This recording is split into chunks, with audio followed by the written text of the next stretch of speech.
কালকে কেবো ভার্দের সাথে উরুগুয়ের ম্যাচ ছিল।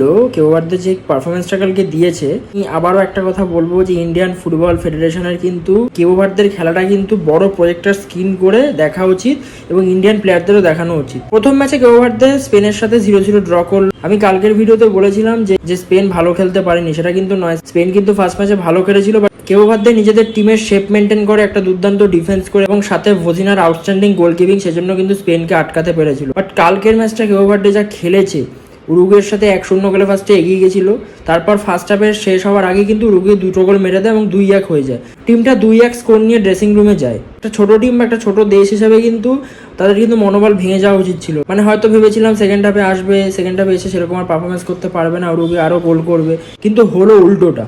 তারা ম্যাচটাকে 2-2 ড্র তো করলোই, এমন খেলা খেললো একটা সময় মনে হচ্ছিল কেপ ভার্দে ম্যাচটা জিতে যাবে, মানে কেপ ভার্দে উরুগুয়েকে হারিয়ে দেবে এরকম মনে হচ্ছিল।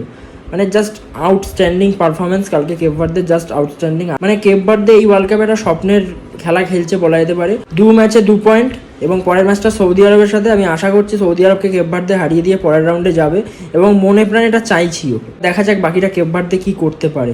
বেলজিয়ামের সাথে ইরানের খেলা ছিল, আর ইরানের খেলাটা দেখেও একটা জিনিস মনে হয়েছে যে ইরান ভাই হারবে না। ইরান ইউএসের মাটিতে কিন্তু ওয়ার্ল্ড কাপের খেলাতে হারবে না। তারা বেলজিয়ামের সাথে 0-0 ড্র করেছে। বেলজিয়াম পরপর 2 ম্যাচই ড্র করলো।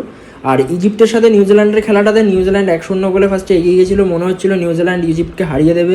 ইজিপ্ট কিন্তু সেকেন্ড হাফে 3-3টে গোল করে, 3-1 হয় স্কোর।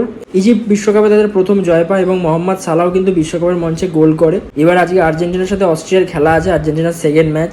তো খুব এক্সাইটেড সবাই এই ম্যাচটা নিয়ে। অস্ট্রিয়া আর্জেন্টিনা দুটো টিমে কিন্তু ফার্স্ট ম্যাচটা জিতেছে। আজকে আর্জেন্টিনা কীরকম পারফরমেন্স করে সেটাই কিন্তু দেখার, এবং অবশ্যই মেসির দিকে চোখ থাকবে।